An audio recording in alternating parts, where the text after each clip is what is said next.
happy little games. Violence in video games. The original golden age of arcades was extremely kid-friendly with games that included invading spaceships, maze games, and crazy barrel-throwing gorillas. It wasn't always rainbows and lollipops though, as we did see some games trickle down the pike where violence would start to rear its ugly head.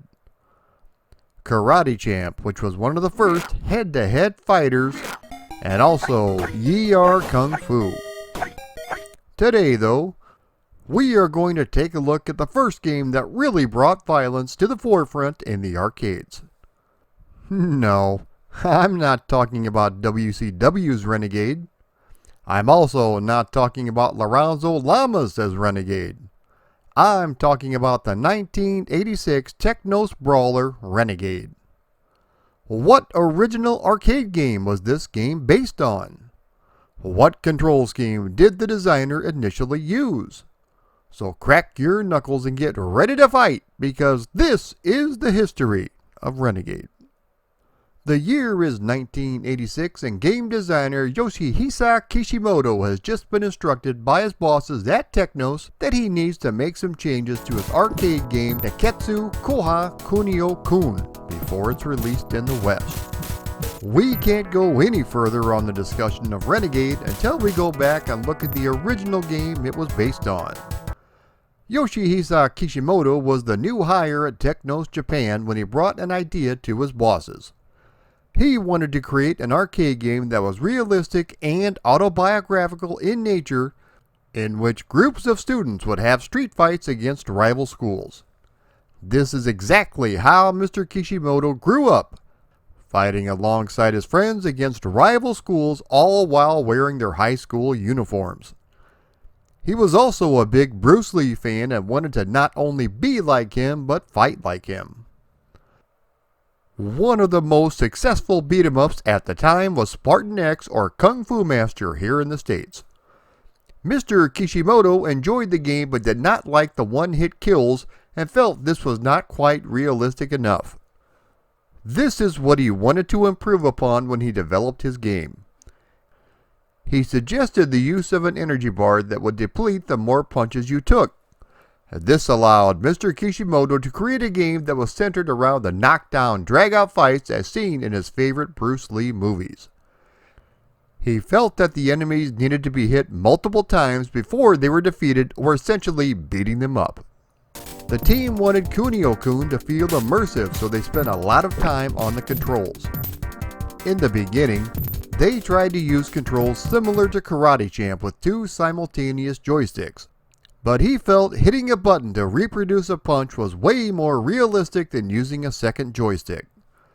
They decided on a standard 8-way joystick with 3 buttons, 2 of which are used to attack and the other one to jump. This was later adopted for the control scheme of Double Dragon 2: The Revenge. The game was a huge hit in Japan, but almost immediately the PTA groups and police departments were up at arms over the violence found in the game. At one point, Mr. Kishimoto started responding by telling parents that children were not supposed to be inside of game centers without an adult, and they should take better care of their children. He finally took the phone off the hook for a brief period of time. The original storyline of Kunio-kun had to do with your character standing up to rival gangs who are targeting his classmates Hiroshi. When the game was westernized, a lot of this did not translate over, including the cutscenes, and the Japanese voice samples were replaced with English ones. Mr. Kishimoto went to see the 1979 movie The Warriors, in which rival gangs duke it out in a fictitious version of New York City. Everything from the backgrounds to the main character clearly echoes the 1979 cult classic, and it fits perfectly with this type of game. By the way, just a quick bit of trivia, the title character of Kunio was named after the former president of Technos Japan, Kunio Takai. Renegade was released by Taito in 1986. This is a single-player affair which would get rectified with the company's successor, Double Dragon, with its simultaneous 2-player mode. As the story goes, your girlfriend has been kidnapped and it's up to you to rescue her. The game takes place across 4 stages, including a subway station,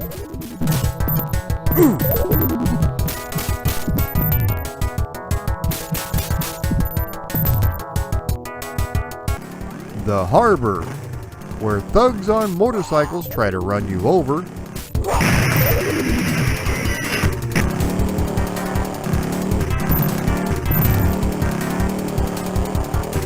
a back alley,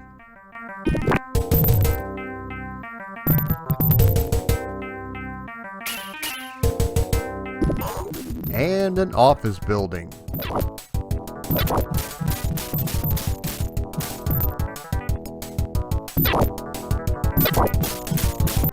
The first thing you notice is the amount of enemies on screen at once waiting to take you out. There are usually at least 6 enemies on screen with a boss watching on the sidelines. He or she are just tapping their toes waiting for you to thin out the herd so they can attack you. There are no continues, but your health bar does replenish at the end of each round. Thankfully, you have numerous attacks at your disposal. Your attack with each button will depend on the direction you're facing. If you are facing to the right and press the right button, you will throw a punch, while pressing the left button will unleash a powerful kick behind you. These controls are reversed when your character is facing the opposite direction, which would see greater success stateside with the release of Double Dragon 2: The Revenge. This game also introduced combos, as your character can throw multiple punches if the button is pressed repeatedly. The downside to this is that you have a shorter reach than the kick, but the kick does come out slower. You do have a few more moves at your disposal, including the ability to use running attacks by double tapping either left or right on the joystick and pressing an attack button. A jump kick, a collar grab in which you can grab stunned enemies. Most enemies have to be punched 2 or 3 times before they are stunned. If you press the left button after grabbing an enemy, you can throw him over your shoulder, which will also knock down any enemies behind you. After grabbing your opponent, you can give him the dreaded knee bash right in the breadbasket. If an enemy is laid out, you can mount him and repeatedly punch him in the face. Finally, you have the option to defend yourself, because sometimes enemies will come up behind you and grab you, leaving you vulnerable for another baddie to attack you. You can throw a kick and eventually shake the person off by waggling the joystick. On the subway stage, it is possible to throw your opponent off the subway platform into certain doom. On the harbor stage, you can toss your opponent into the icy water below. The mini-bosses at the end of each level are a bit of a challenge, but once you learn the patterns, it becomes much easier.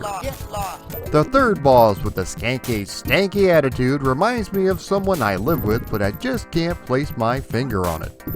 The final boss has a gun, so that's something else you have to contend with.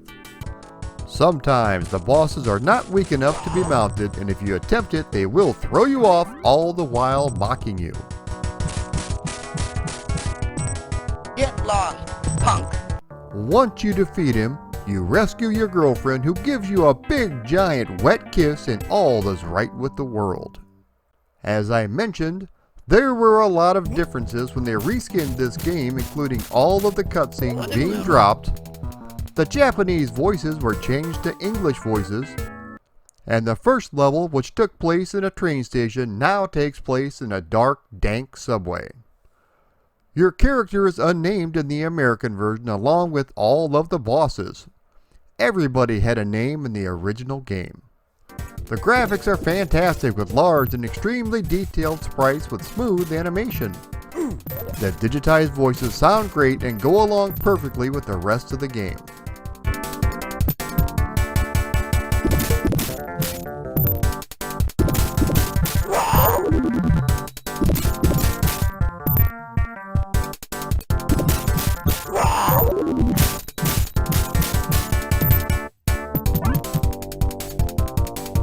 Just like the original Japanese game, the American version was extremely popular and a number of home conversions were done, but I will cover these at the end of the video. Kunio-kun would be expanded into a large series of games set in his high school universe. We did receive some of these here in the States, but they were localized ports with visual makeovers, so it did not resemble the Kunio-kun series. Nintendo World Cup, Super Dodgeball, and River City Ransom were some of the ones we received.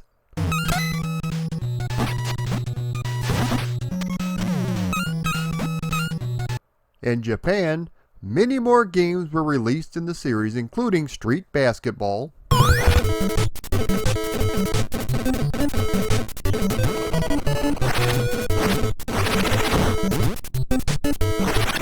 a track and field style game,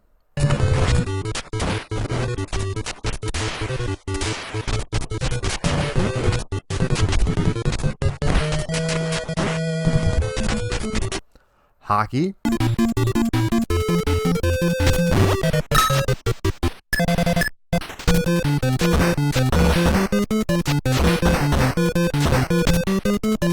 baseball,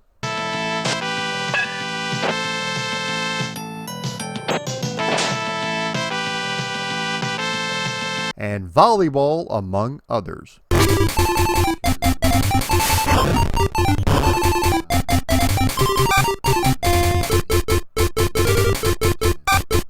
The NES version has been released numerous times over the years, specifically for the Wii and 3DS. A Nintendo Switch version, which included the original arcade versions of both Renegade and Nekketsu Kōha Kunio-kun, was released in 2018. Ocean Software released 2 Renegade sequels for the home computer market, with the first one being Target Renegade. Neither of these had any involvement from Technos Japan. The only reason these were allowed to be released was that Ocean had it written into the contract that they had the option of releasing their own sequels. Target Renegade was the first one that released for the Amstrad, Commodore 64, and Spectrum as far as the 8-bit computer lines go. The one that most people are familiar with is the NES version. The Spectrum and Amstrad versions included a simultaneous 2-player mode, which the NES and Commodore 64 versions did not. Your character seeks revenge on a local crime kingpin named Mr. Big, who either killed your brother or kidnapped him, depending on the version you are playing. The best version of the game that I have played would have to be on the Spectrum, with the Commodore 64 coming in a close second. This was good news considering how bad the first Renegade came out on the good old 64, but more on that in a minute. The NES version is also fun to play, but it also reminds me more of the original Double Dragon and not the first Renegade.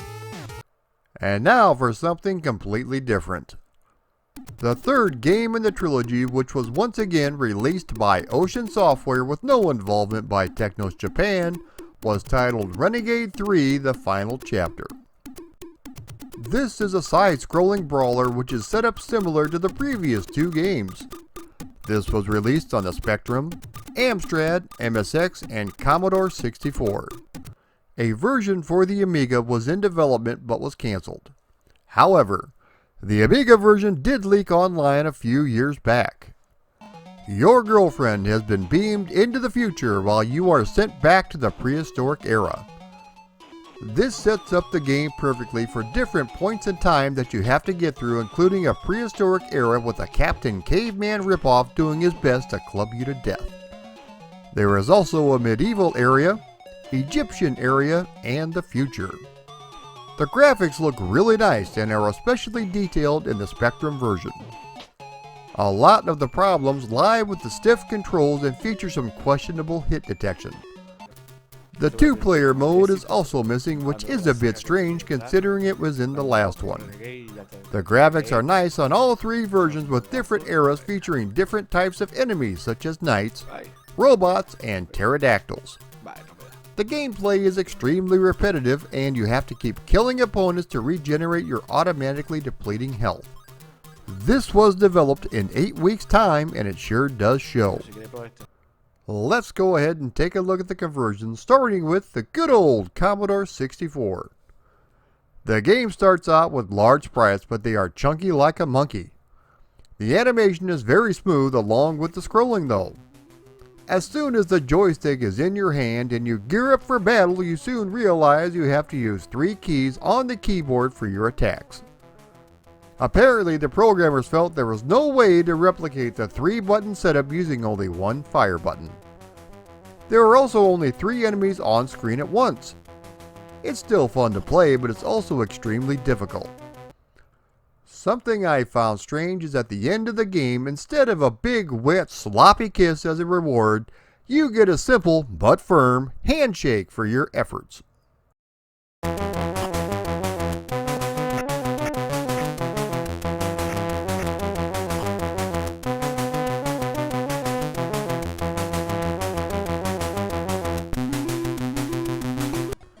The Amstrad version is up next, and it's really well done. Similar to the Commodore 64 version, you have to use 3 keys on the keyboard for your attacks. With that being said, the graphics are fantastic with detailed sprites and smooth animation. We even have some excellent music while we play. This replicates the feel of the original arcade game, and it's amazing what they could pull out with this 8-bit machine. There are also at least 5 enemies on screen at once, which adds to the overwhelming odds that was found in the arcade game. We even have a bit of blood that comes out of the enemies' heads when they are defeated. Upper management told the programmers to change the color to blue so it wouldn't appear as violent. There is a cheat code though to turn it back into red. And before you ask, yes, you do get to mac out with your girlfriend in this version. This is one of my favorite arcade conversions on the machine.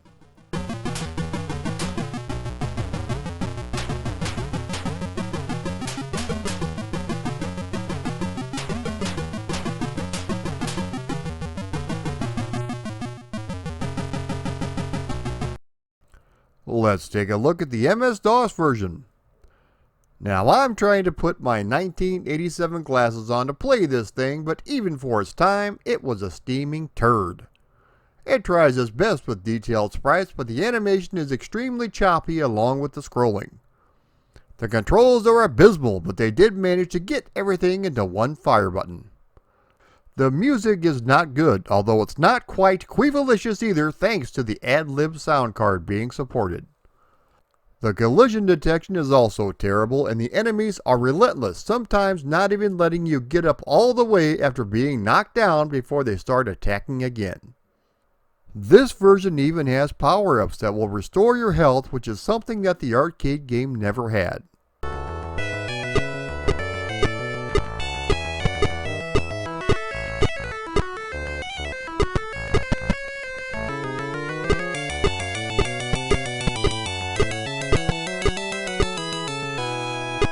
Next up on our list is the Spectrum version. Now if you don't mind your games being a proud member of the Urination domination, then this is the game for you. Despite the color choice, this is a really good conversion with detailed sprites and excellent animation. Thankfully, the color clash has been kept to a minimum. The gameplay is fast regardless of how many enemies are on screen, which I believe includes 6 enemies and your character. There were 2 flavors, including a 48K version which was stripped down and a 128K version which is definitely the one to get. This one includes excellent music, all the levels, and all of the moves. You do only get 1 fire button though, but it really doesn't hinder the gameplay too much.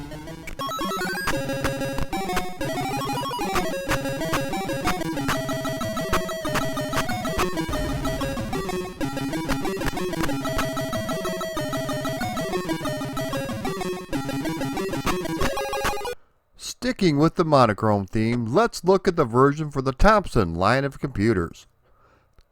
This appears to have been based on the Spectrum port, only with a splash of color here and there. While the graphics appear to be detailed, as soon as the characters start to move, you'll see that everything has been stripped down. The animation is extremely choppy, with everyone appearing to be suffering from rigor mortis. The gameplay speed is also slower than a turtle fart. The controls are also terrible with wonky hit detection. There is also no scrolling with a jarring transition to the next part instead. Now I always try to find something good to say, and after a couple of hours I think I finally did. The good thing that I discovered is I never have to play it again.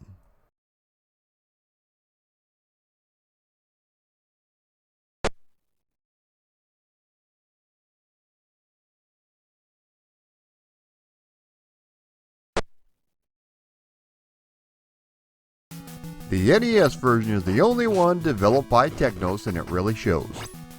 Realizing how short the actual arcade game is and that you can complete it in around 7 or 8 minutes, they went back and added a lot of content. All of the levels now have sub-levels, and it really adds to the enjoyment of the title. There is even a level where you drive a motorcycle. You now have power-ups for your health and an upgrade that allows you to kill your enemies with one hit. The graphics transferred over quite nicely except for a loss of color and detail in the backgrounds. One background detail is the beer sign, which made my 12-year-old self immediately go and grab a six-pack. Not cool, Nintendo, not cool. The controls are nice and responsive using the 2-button NES controller. Sound effects are good with high energy music all throughout. In fact, the energy is so high it sounds like it was composed by a meth head on a 3-day bender. The extra content does help to pad out the length of the game, but you can still complete it in around 15 minutes. After defeating the final boss, there is absolutely no hugging or kissing by your girlfriend. After completing the game, the credits scroll and the final screen just says "The End" and it's over. Your girlfriend doesn't even make an appearance. So I guess it's okay to turn me into a raging alcoholic at 12 years old, but I can't see my girlfriend in a video game? Oh, that makes perfect sense.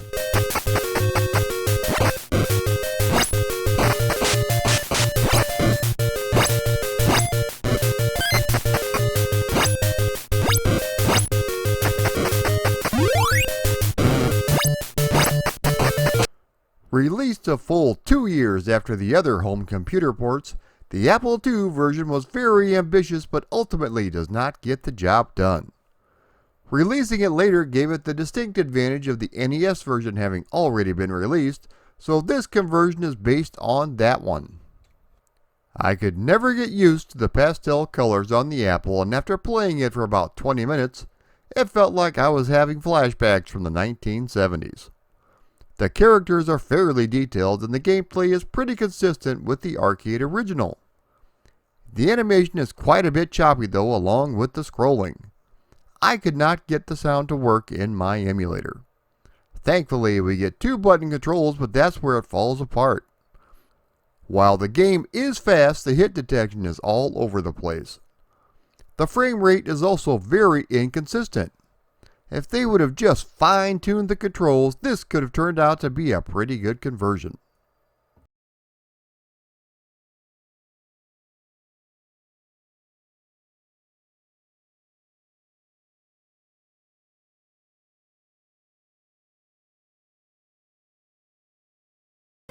The Amiga version is up next, and graphically it looks very similar to the original arcade game.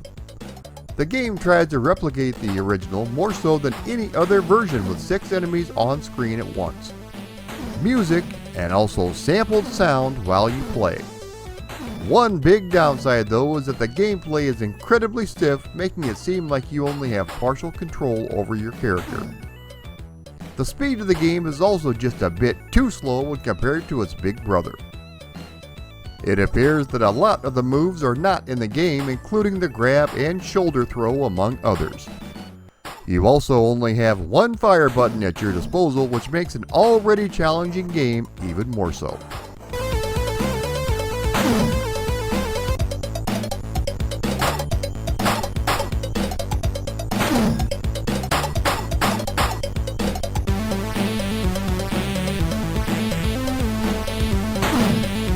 Let's take a look at the Atari ST version. The backgrounds and sprites look good, although the colors have been reduced just a bit from the Amiga conversion. The sound has taken a hit. While decent, it doesn't quite match the Amiga version. One thing that I noticed was that the frame rate was slightly improved on this conversion. The same control scheme rears its ugly head here with only one fire button. The game is also missing a lot of moves.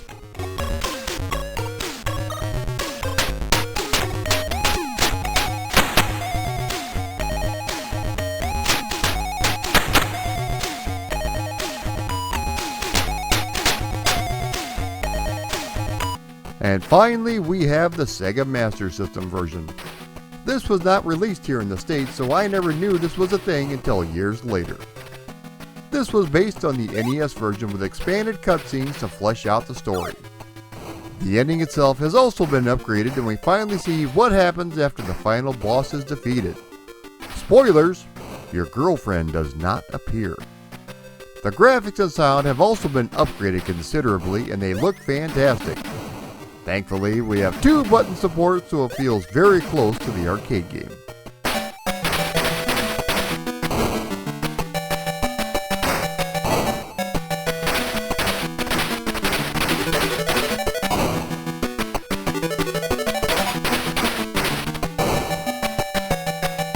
Growing up, I always enjoyed playing Renegade. It took a little bit to get used to the controls, but after a few quarters, I was rocking and rolling.